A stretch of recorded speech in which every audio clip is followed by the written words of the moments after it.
for very, very big holiday. And for college students, of course, for all students, right? From elementary school to college, university, they will have 45, maybe 45 days. That is a long holiday. And in south of China, it's around 40 days. But you know, in north of China, they will have 2 months for Chinese New Year for all schools. You know why? Because they want college, the middle school, for all schools, they want to save money. They want to save energy.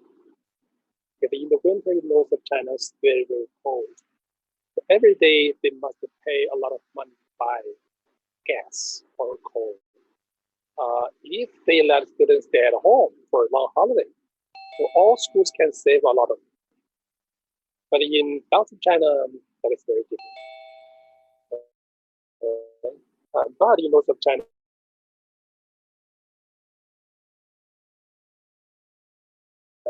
more,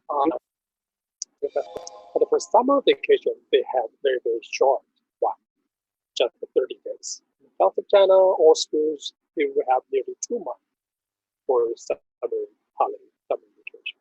So that is very different.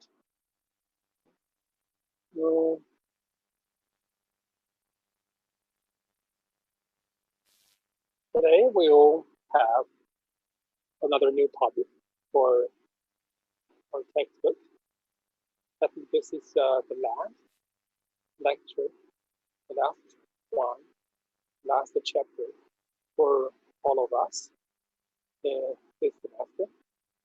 And next week and after next week, you have to prepare your final project and submit your project before the deadline.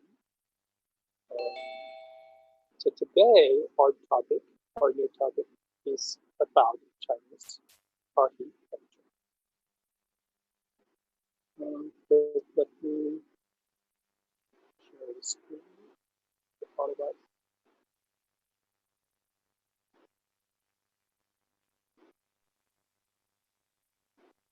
Can you see my screen? Yeah, Laoshi. Yeah, Laoshi. Okay, perfect.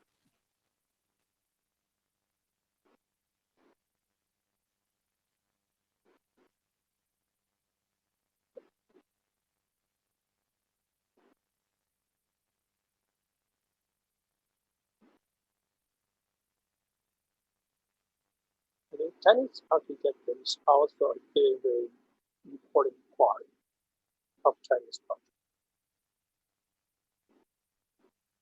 We will have the 5 parts. The first one, that is Chinese Asian architecture. And then stages of Asian architecture development. Characteristics of traditional Chinese architecture, categories of Chinese Asian, and typical Chinese structures and ornaments. Because we have a long history. We have so many different dynasties. So we also have so many different kinds of buildings, architectures. Laoshi, is it our Chinese last class? Sorry? Is it our Chinese last class? Oh, really? Chinese culture? Yeah. Today, I think today is the last class for you. Okay? This is the last chapter. That is good news, Laoshi. That is good news for you. Right? It's good news for you. The last one. Everybody Okay. does not like to study. Because after the we have more time. That's good for you. But don't forget your final project. Obviously, Laoshi. So that after submitting all homework, all final projects, and then you will have more time to enjoy your long vacation. Okay, Yeah, after a long time, we have got that our is a long time. free time. Yeah, more than 30 days. Yeah. Okay. Any special plan to travel around your country? Offer reading something? Maybe. Yeah. Laoshi, I have a question, Laoshi. Is it possible to go for China in 2022? I don't know. I'm not sure. I hope. I really hope you can come to China as early as possible.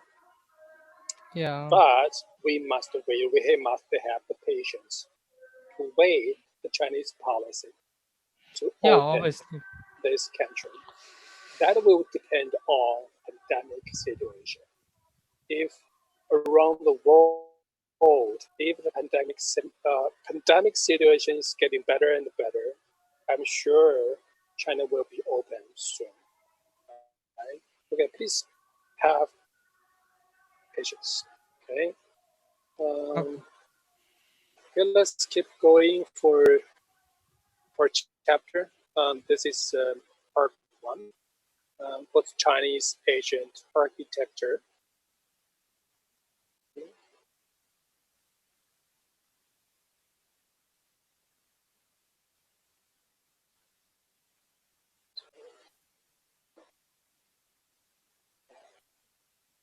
Before starting the first part, we have a very short video, and we're going to watch the video so that you can have a very general idea about Chinese architecture.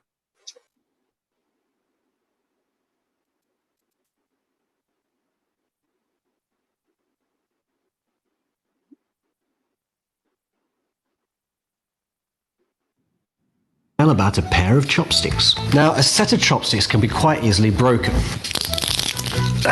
Nothing too difficult, huh? Two are also easy. Let's give it a crack. Right? But a whole bunch, they're having none of it. You can probably guess what Mum and Pop are trying to say with this little slice of folklore, which is that the sum of the parts is greater than the whole. We're stronger together. Now,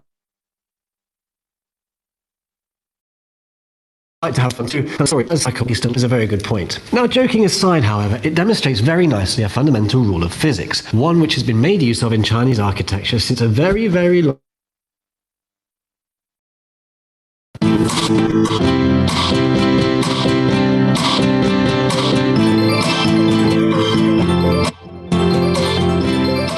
Today's buildings often rely on huge steel beams and bolts for structure, but in China's ancient wooden buildings, chopsticks were used, albeit a slightly thicker than your average dinner table variety.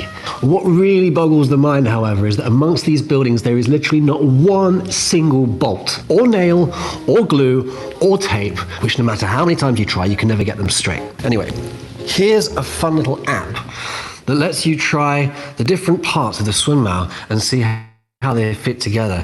So let's have a crack at taking apart a classic building.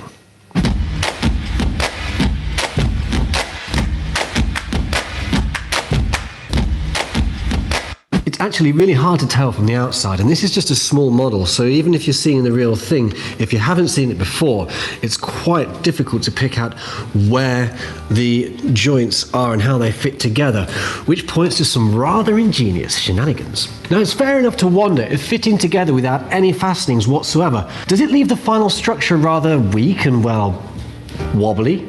Or say something similar like an earthquake. Well, we've pulled out from the Open China Archive a little clip of an experiment conducted by a research team.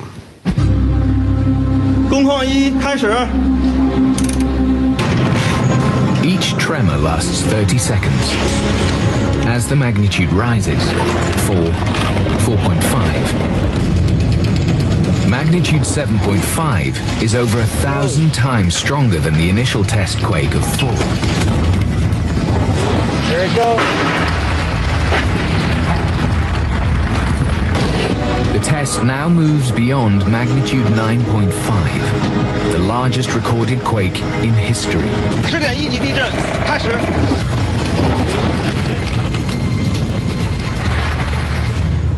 工况事故结束。The walls may go down like Ronaldo in a slight breeze, but the original structure goes beyond Richter 10. That's more resilient than even my mum's red wine beefsteak. Sorry, Mum. This is Yingxian Wood Tower, and it's in the central part of China, known as Shanxi, not to be mixed up with Shaanxi, okay? And get this, it's over a millennium old. It's in the Guinness Book of Records as the world's tallest of its kind, and along with the Leaning Tower of Pisa and the Eiffel Tower, it's one of the biggest 3 towers of the world. How come it hasn't fallen over yet? After all this time, architects and engineers of ancient China, using simple geometrical structures, created buildings that were not only able to withstand earthquakes, but were also geometrically dazzling and remarkably efficient. Now you know. And if you visit any of China's countless ancient large structures, I guarantee you're going to start seeing them everywhere. The Forbidden City, perhaps the greatest of them all, certainly owes its survival to good old Sun Mao. Although it has no fear of earthquakes, it's positively trembling in its foundations at the mention of the word fire. Its 9,999 buildings, yes, that's an accurate figure, have suffered a lot of fires. According to legend, these little creatures who live on the roof of the Forbidden City are the 9th son of the dragon, Busy Dragon. Their appetite for fire means that they prefer to spend their time waiting on the 2 extremes of the roof. Why? Because they are in fact ancient lightning rods which could conduct the destructive force of lightning to the ground, thus reducing the risk of fire. Another means was to make sure that important wooden structures were built close to a source of water. And one of the reasons why water is such an important part of any feng shui inspection, which takes place when choosing the site of any future erection. There is an unbelievable amount of creativity that's gone into the design of China's traditional architecture, and the Forbidden City is probably the most obvious example, as the very heart of Beijing itself. With almost 2 million artifacts on display in its treasure troves, its museum really is a magical Aladdin's cave. What's more, at just $5 or £4, that's about €6 for a ticket, it's really great value for money. So what are you waiting for? Get yourself down there and check it out. But before you go, don't forget to check out our Instagram, Twitter and Facebook accounts. And whatever you do, make sure you keep it open. See you next time.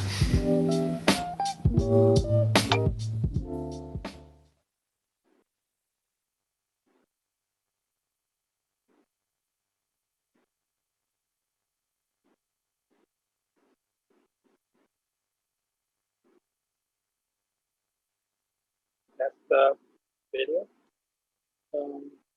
That in the video is very good way for our international students to have some ideas and know better about the Chinese culture. So this is why we prepare a lot of videos for students. In this chapter, also Chinese architecture actually is as old as Chinese civilization itself. The balance of humanity and nature is beautifully demonstrated in the designs of Chinese architecture. The ancient Chinese featured animals and mythical creatures in the designs of their temples and palaces. They also put a lot of emphasis on symmetry. But why is symmetry valued so much in Chinese architecture? That is about function. And we will have another very short video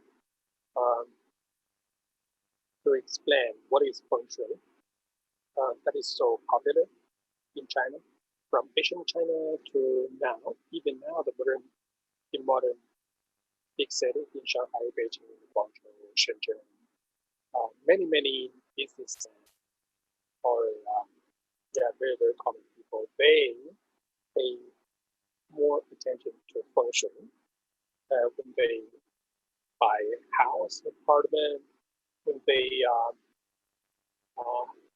decorate their office, the bedroom, kitchen, when they're building some office buildings. So feng shui is so important. That is concept that arranging the house in a particular way would bring the owner good or bad luck. Another important principle of feng shui is to build a house that leans against mountains or face waters. Asian Chinese architecture enjoys a long history and great achievement, and it has created many architectural miracles. Chinese Asian architecture mainly was buildings built before 1911, as well as those latter day buildings with Chinese traditional style. There are famous mid-cities, magnificent imperial palace, and breathtaking imperial tombs, mystery, sacrificial, and ancestral altars and temples. Ancient Chinese attained great accomplishments in building materials, artistic styles, layout, and combinations, from which one can see its combination of technology, artistic skill, and aesthetic taste. Here I prepare one video.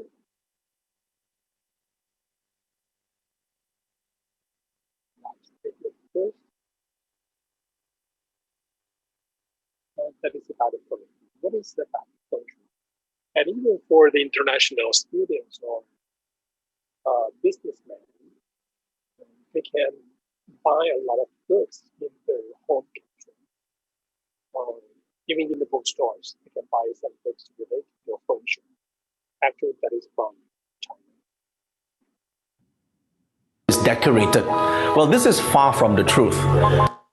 Now, the term feng shui today have been literally translated as wind and water, and the basic understanding for most people when they hear the word feng shui is how their interior home is decorated.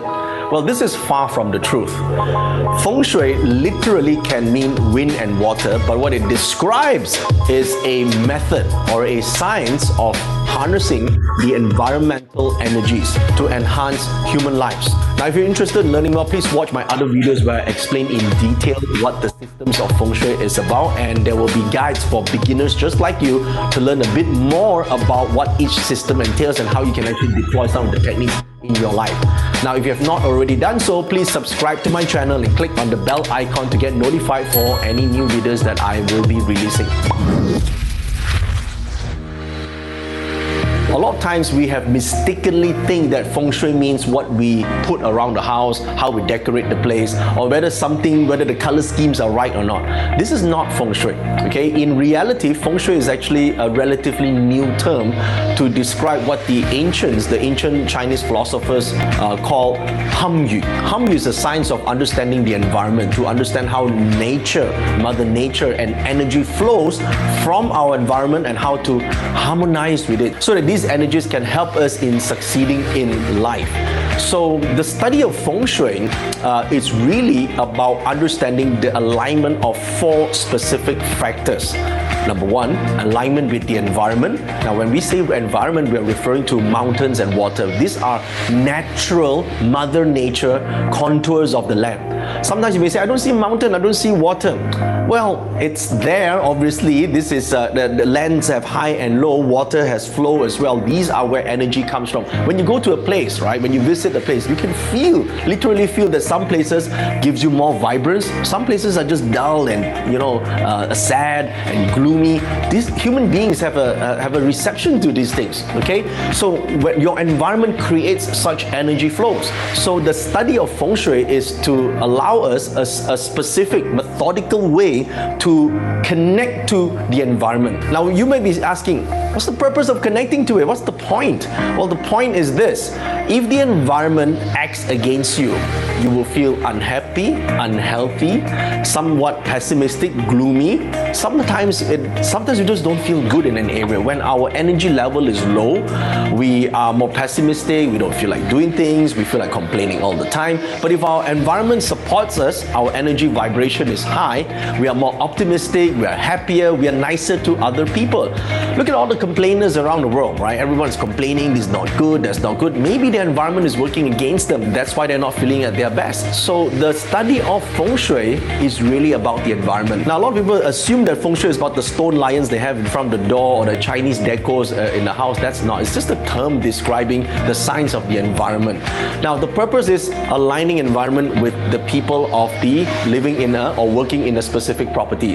Therefore, the second most important thing in feng shui is to understand the building's alignment, or at least your unit or your home, how you align the rooms and the areas that you use the most in accordance to what you want to achieve. Now, harmonizing doesn't mean just harmony. Harmony for what? You need to have a purpose. In feng shui, the energy can be geared towards supporting your career goals, supporting your family goals, supporting your personal development goals. You gotta have a purpose here. If the environment supports you, you already won at least 50% of this game of life. It's very difficult to overpower or over willpower the environment. No matter how positive you think you are, but the environment is negative, sooner or later you might cave in. That's why we need the environment to be positive, to support us. So the first and foremost principle of feng shui is to understand what are the energies of the environment and how we can tap to it. It is not what we place in the house. People think that, hey, this Buddha statue is the one that caused the feng shui. It's not. It's just an item in the house. No items in the house can deflect the qi. It's all about understanding the 5 elements, which is a variation of that vibrational energy that we talked about, how we can align to it, because we are also a vibrational energy form. And so if we vibrate at the correct alignment, we get positive outcome. When we clash with the alignment, that's a negative outcome. So think about it this way. So if our energy level is high, we have less illness, we're more optimistic, we're happier, and as a happier person, people around us will also be happy. They'll be impacted by our own happiness. Our vibration can affect other people. If the energy of the home is not good, if feng shui is not good, generally you go home, you argue with people, you see your wife's face, you want to vomit. It's a lot of things that cause you to feel uneasy at home. Illness after illness, problems after problems. If you're suffering from that, it's quite likely that your feng shui is not good. Now, it's not just about moving furniture around. A lot of people think that feng shui is do I have to move my furniture around, change new bed, hack the door and change the direction? Not so. Not like this. You got to understand that feng shui is about alignment. But sometimes the alignment is fairly simple, because in the house, you obviously, or in your studio apartment, there must be some space that you'll be using for sleeping, you'll be eating, you'll be watching TV, watching Netflix. The areas that you use the most, you are subject to the vibration of that area. This whole study is feng shui. Okay, so the correct understanding of feng shui is to understand how you can align to such energy. It is like this. It's like similar to, there's Wi-Fi signal everywhere. All you need to do is understand where the signal is strongest and log in with the right password. Many people think that feng shui is about buying the right plant or having the right color schemes. I know this is a popular concept in the West, but it's not a true concept or true practice of how we use feng shui here in the East. When we do feng shui for, corporations or business people, for business tycoons, we don't go in there and say, you know what, your IBM logo shouldn't be blue, it should be red. That's bullshit. Yeah, so it's not about the colors. The colors impact how you feel about things psychologically, but it doesn't change the qi that we talk about in feng shui. In feng shui, the energy, when we use the terms dragons, mountain dragons and water dragons, is just to describe contours of land and how the flow from the external come into the property. So to truly practice feng shui, you got to understand the 4 main factors that influence qi flow. Number 1, environment. Number 2, building. Number 3, the residents or the people, their own personal date and time of birth. And number 4, time aspects. So when you understand these 4 components and understand how this works in unison, then you are practicing feng shui. Now, in feng shui itself, there are many different schools, I'm sure.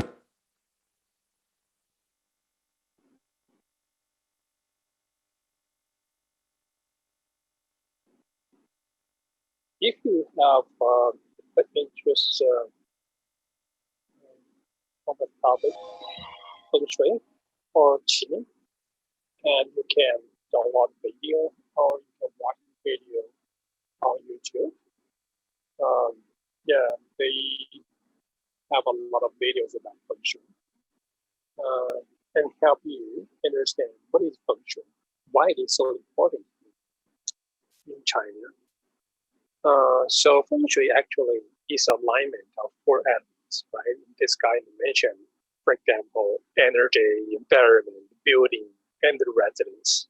And how do you make your environment, make your house, make your apartment more and more comfortable so that you can have a very good sense, have a good mood, right? Um, this is why Chinese people pay a lot of attention to feng shui and qi. That's why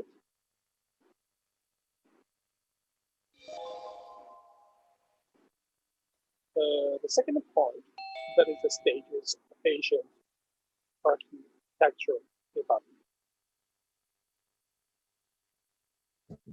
Generally, different periods and different dynasties represent different stages of ancient architectural development. But it can be roughly divided into these 8 stages. And we already had so many classes of Chinese culture course. We also learned we have a lot of dynamics for example, Han, Tang, Song, Yuan, Ming, and Qing dynasty. And Qing dynasty actually is the last dynasty in China. That is feudal system.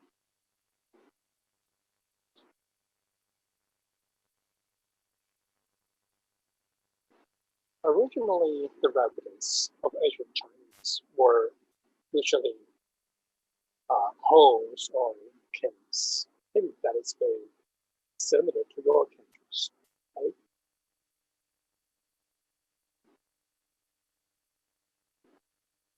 In the Shang dynasty, Shang is the first dynasty in China.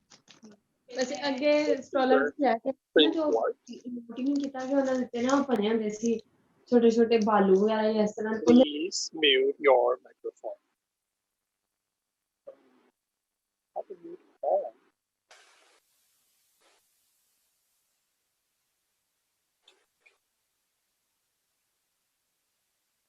So in Shang dynasty, the simple timber framework began to appear, and later it became the main structure. Chinese ancient architecture made great progress when tiles were used together with the timber structure because they fitted together snugly for water tightness. During the Warring States period, buildings with elevated terrace became very popular.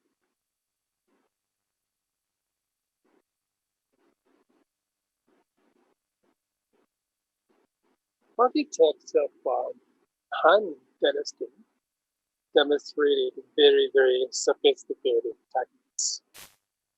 The technology of timber structure was gradually perfected. Meanwhile, more and more multi-storied mansions appeared,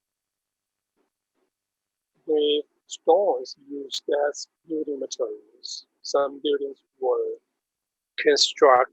constructed totally of stones. The quality and quantity of tiles and bricks were improved, and the metal materials were employed to decorate buildings. The advantages of bricks and stones were soon recognized, and it did not take long for the masonry, a pagoda, to make its appearance, and eventually to outlast its wooden prototypes. On the other hand, stone carvings and sculptures reached such a higher level that they were widely used to decorate buildings.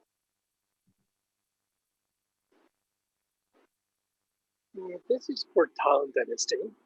That was a period of great prosperity in China, and we know Tang Dynasty was strongest China in the world. Maybe at the time, Tang Dynasty was similar to the United States. Right? Construction of palace, Buddhist temples, pagodas flourished. And pagoda, um, for example, this one, pagoda, that is very traditional Chinese architecture.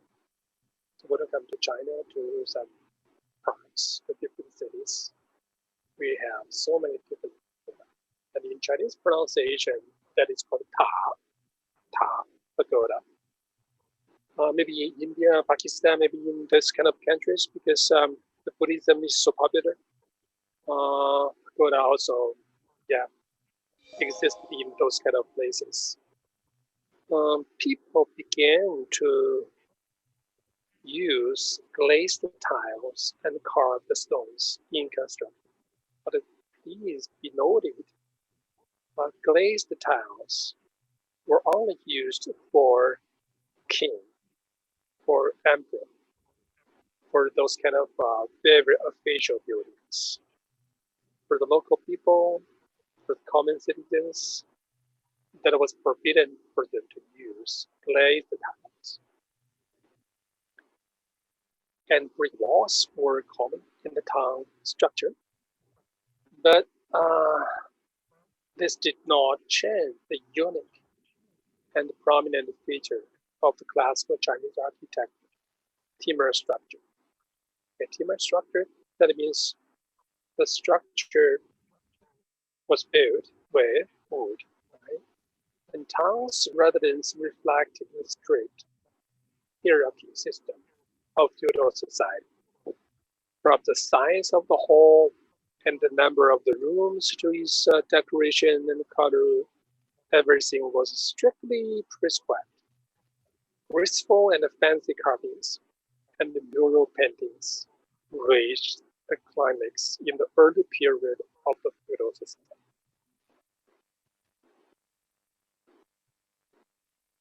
Compared with those of the Tang Dynasty, in the Song Dynasty, architects introduced a style more elegant and refined.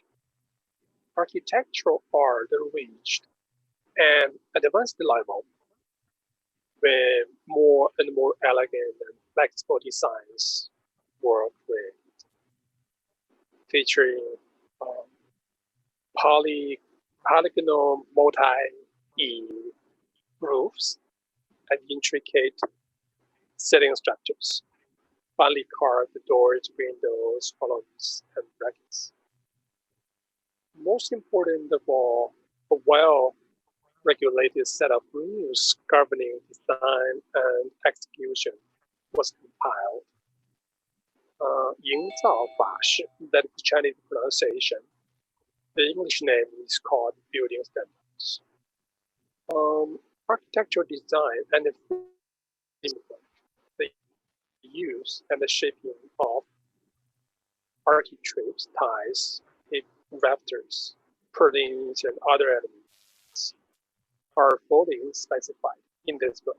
I think that is the oldest one, right? That is the oldest book for building standards in the world, maybe. Asian architecture continued to develop in Yuan Dynasty, especially the Islamic mosques and Buddhist temples, which brought a deep influence on architecture. But in Han Dynasty, the Islamic mosques and Buddhist temples were introduced. In the Ming Dynasty and the Qing Dynasty, architecture reached its very, very high level. Palace represented the combination of architectural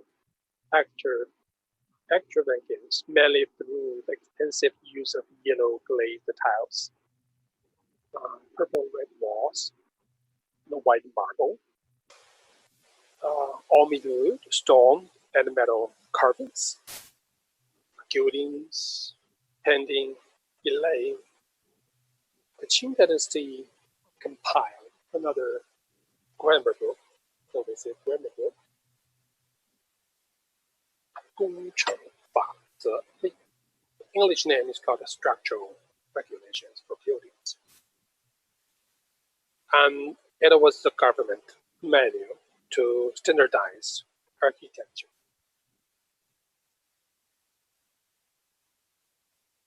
I think we have learned the different stages.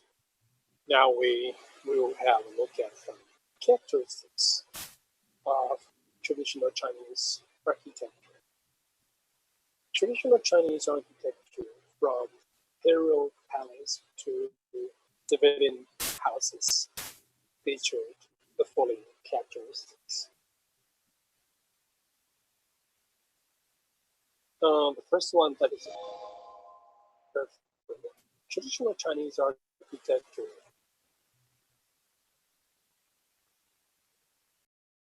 the support, which means the timber frame supported most of the weight of the house. So windows, doors, and the walls were not restricted to certain locations. Walls were not load-bearing. They were only used to separate the space. The load on the top of the structure could be transferred to its groundwork through its breakdown walls, beams, details, and joints. Due to its extreme flexibility and adaptability, this structure could effectively shelter people from different climates. However, diverse they might be, another important advantage of the timber structure that it could resist earthquakes, since timbers are springy. Here I will show you a more concrete video to let you understand the timber framework structure. Hold on a second.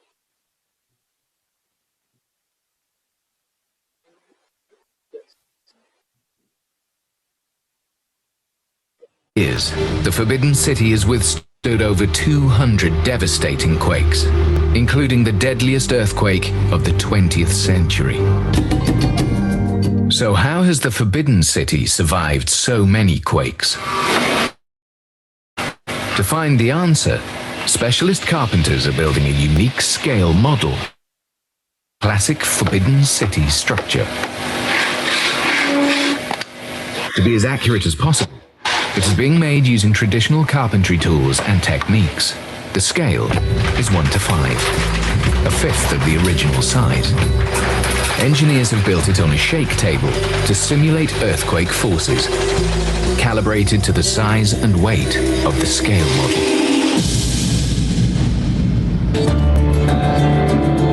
These beams and columns are the structural core of all the Forbidden City's buildings. If you look up here, in between the cross beams and the roof, underneath that mesh, there's these flower-shaped brackets, and they're called dogong. The complicated dogong brackets extend to the exterior to support the eaves, as well as the roof. They sit on the large beams supported by the tall columns. But the columns are not founded in the earth and are freestanding. All these structural parts bear the roof's immense weight. Now, in a series of unique tests, the Forbidden City seismologist Dr. Zhou will subject the scale model to a series of simulated quakes to discover how the Forbidden City's intricate parts react and see what magnitude of quake they can survive. So a 9.0, this is like a very, very big earthquake. The test now moves beyond magnitude 9.5, the largest recorded quake in history. The equivalent energy to well over 2 billion tons of TNT. 地震开始。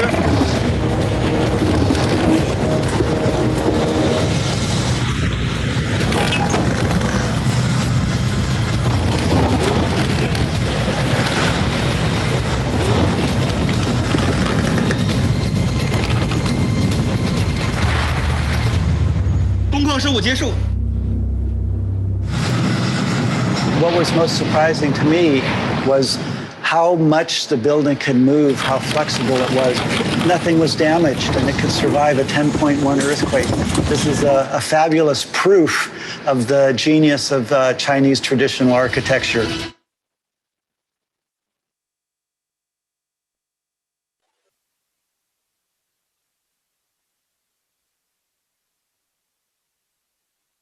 So that is amazing to know the Chinese traditional architecture. It is very flexible and very strong, right?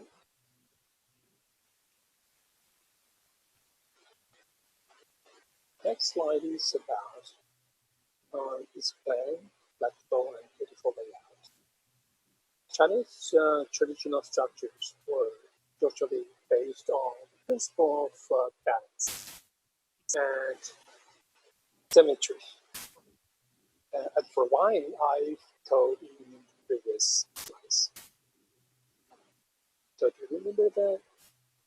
That is also is feng shui and also the beautiful cave pattern for palace, temples, and residence all follow the principle that the main structure was X. In this way, group buildings look organically assembled and set off the main building more well.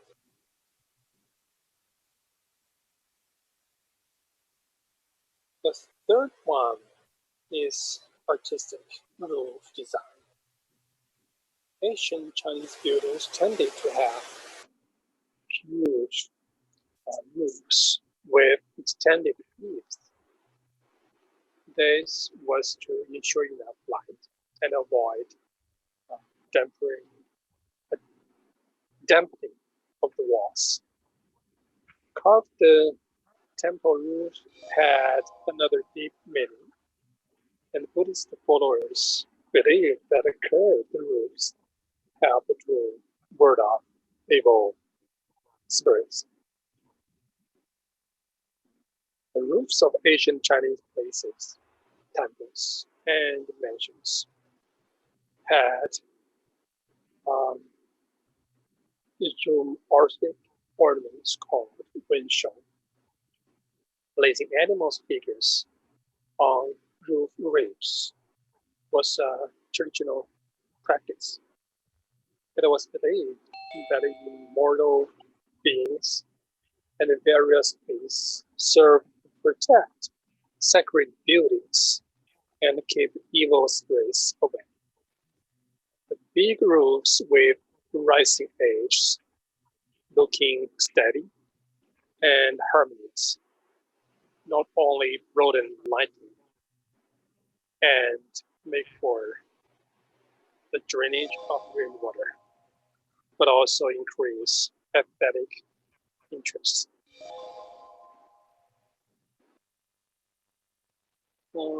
For the number 4, that is color paintings. Colored paintings not only function as decoration, but also as signs, protections, and as symbols. In the same way, carving plays an important role in Asian architecture of China. The ornaments might be carved on bricks, stones, and metals, with various patterns, animals, plants, poetry, performance, tales, and so on. And pen was initially used on wood for spaces. Later, it became an architectural ornament. In feudal society, the use of colorful paint was restricted according to a strict social stratifications. Usually, gold powder or for the dragon or phoenix painted on a green background gave the structure a sense of nobility. When you go to Beijing, in Forbidden City, in Summer Palace, you will see a lot of this kind of buildings.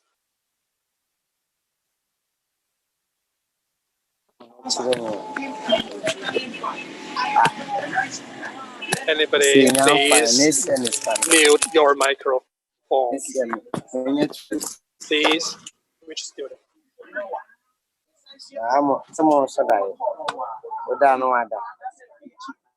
Black.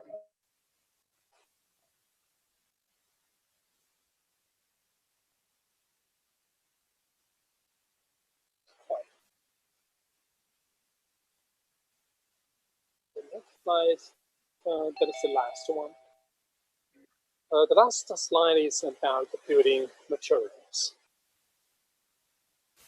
Traditional Chinese structures were mostly built with timber, wood, but some were built with bricks and tiles. To place the tile as a high-grade material was used exclusively on palace buildings and on the large mansions of some nobles and high officials. The residence of some nobles and officials were built with gray tile roofs, so they could use gray color only. Right? For them, even forbidden for them, even for nobles or officials, they could not use glazed tiles. Okay? The yellow colored tile. Can't do that. If it's one that is a gray, right? They can use a gray color. This is the yellow color. It's glazed.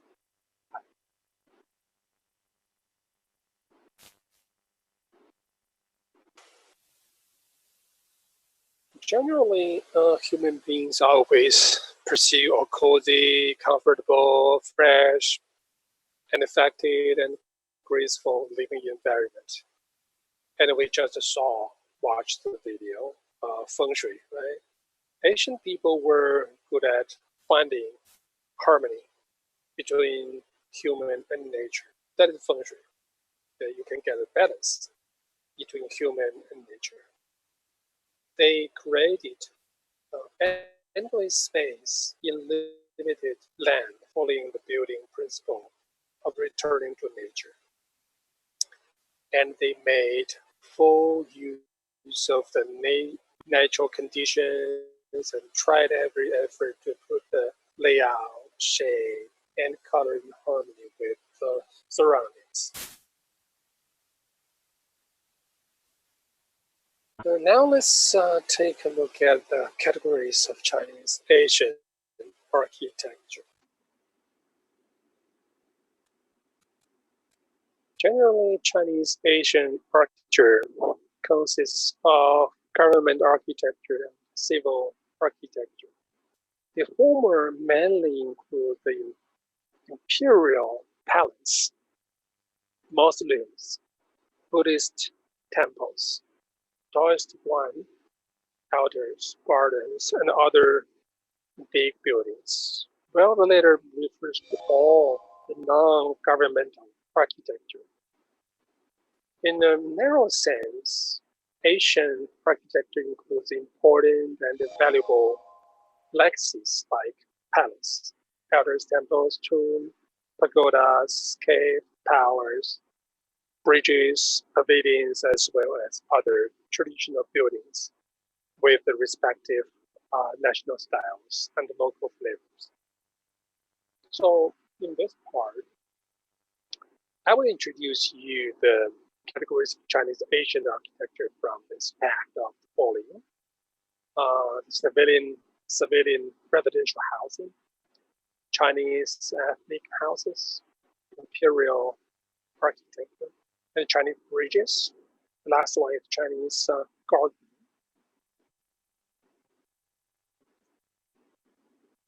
The first one is the civilian residential housing. Since China is a country of diverse natural environments and cultural traditions, this civilian residential housing features diverse styles.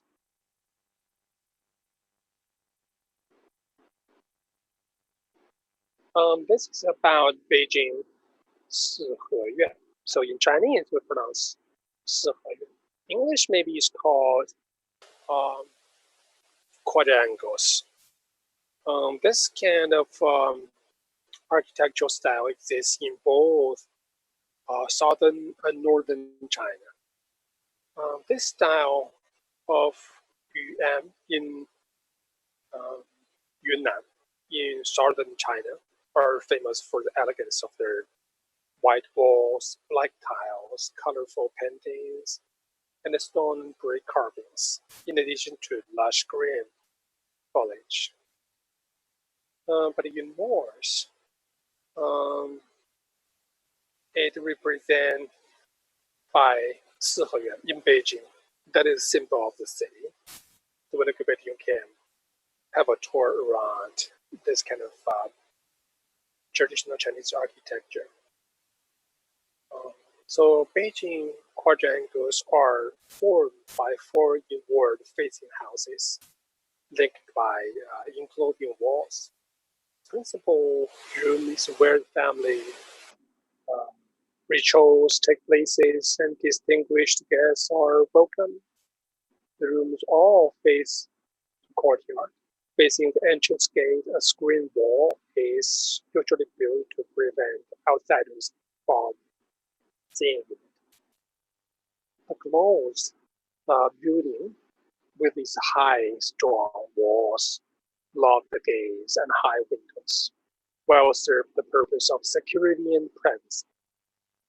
Beijing is a city that frequently endured sandstorms in the spring and icy cold winds in the winter. The limited number of windows of a courtyard prevented the sand from invading, while it informed beating cold air and wind outside.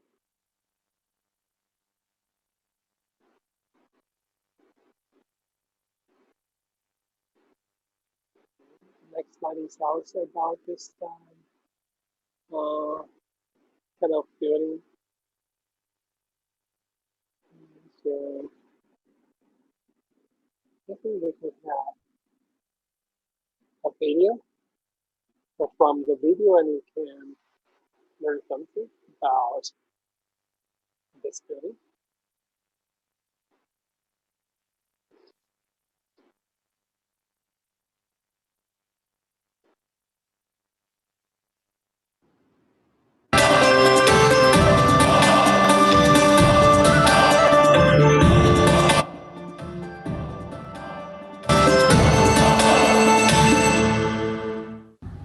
Hello, I'm Gina.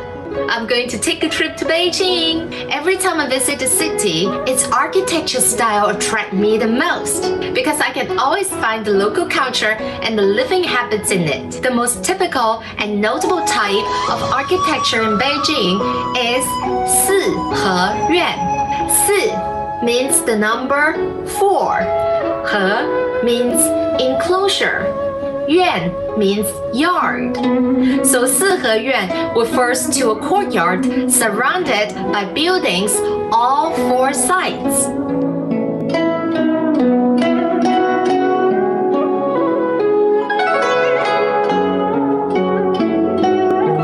With more than 3,000 years of history, the 四合院 composition was the basic pattern of residence, palace, even temples. According to the structure arrangement and the sites, there were 2 entrance courtyard, 3 entrance courtyard, 4 entrance courtyard, even 5 entrance courtyard. In ancient time, a spacious 四合院 would only be occupied by a large, wealthy family. The entrance gate is normally painted red, with the copper knockers on it. Normally, there is a screen wall inside the gate, so the people walking by could not see through the house. The northern main building normally receives the most sunlight, so it serves as a living room and the bedroom of the owner or the head of the family. The house on the east side is for the eldest son and his wife. The house on the west side is for the other sons. The east side house is slightly taller than the west side house. They represent the status of the family members because the eldest son is normally an inheritor. The unmarried daughters would always reside in the backside of the building behind the main house because they were not allowed direct exposure in the public. The layout of the 四合院 represent the wisdom of local people and the traditional Chinese morality. I hope it helps you learn more about China. And I will see you next time. Bye! 四合院 you can see those kind of buildings from two pictures. Those are so popular in Beijing as a capital of China. And now the 四合院 is very, very expensive. That you must use 50 million and even 100 million RMB to buy one. Okay, that is only for rich people. But in south of China, we have so different kind of styles, so different from 四合院. Also, the video, and you can see from the picture, those kind of community complexes are very, very traditional Shanghai community, Shanghai building for local citizens. Here we have Chinese bank, and we call them 石库. The pronunciation is called 石库. The region. 石 that means dome. 库 that means garage. Okay. Then door. You can watch the video first. That I understand what is 石库. The type of housing unique to Shanghai, dating from the late 19th and early 20th centuries, is called shikumen, and unless decisive preservation measures are enacted, it could soon disappear in a tide of development. That's why locals are waiting to apply for UNESCO World Heritage status. Here's more from Shanghai. Located at Xinjia Road and Datian Road, Dongsiwenli is one of the largest surviving Shikumen complexes in Shanghai. Saved from demolition thanks to the efforts of Shanghai residents and officials, the now unoccupied buildings are earmarked for renovation instead. 它整个的这个建筑的这个风貌还是会原汁原味的还原石库门。They'll restore the original appearance of the complex in the old days, though with modern interpretation. We'll also set up some public service venues for culture, art and business. Since the 1980s, 70% of Shanghai's old Shikumen buildings have been pulled down. At that rate, they will all but disappear by 2020. In the past 3 years, however, the local government has put some 260 neighborhoods on the protection list. We plan to divide the protection into 3 levels. The first tier is to keep and protect all the original architecture. The second tier is to mix new elements into old buildings. And the third tier is to rebuild the old architecture with some historic elements. From now on, Shanghai's remaining Shikumen buildings are under a more watchful eye. Zhang Song, CCTV.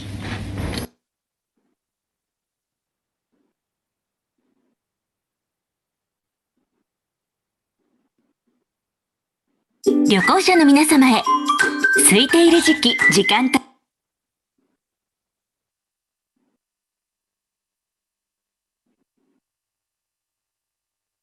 According to the video and and know some information about Shikumen, literally called Stone Gate, is a style of house in China, which blended features of East and West. Because many years ago, for instance, 80 or 90 years ago, there were a lot of foreigners, international people living in Shanghai. They also influenced Shanghai local architecture. And in the past, up to 80% of the city's population lived in this kind of houses or apartments. But today, the population is much more lower.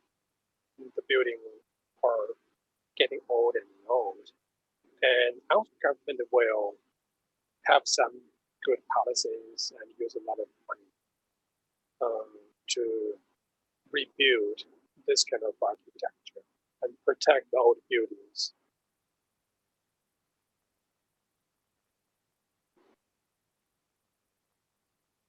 Each residence is connected and arranged in the street alleys, with entrance to each alley, the gate wrapped by a stylistic stone arch. And you can say this kind of figure from the picture. The Shikumen is a cultural blend of the elements found in the Western architecture with traditional lower Yangtze Chinese architecture and social behavior. All traditional Chinese dwellings had a courtyard, and the Shikumen was no exception. Yet to compromise with its urban nature, it was much more smaller and provided interior haven to the noise in the streets, allowing for the raindrops to fall and the vegetation to grow freely within the residence. Courtyard also allowed sunlight and adequate ventilation into the rooms. We should have a short break now, and we can come back at 8:52. Is that okay? The 10 minutes break. Okay. Okay, Laoshi. Got it.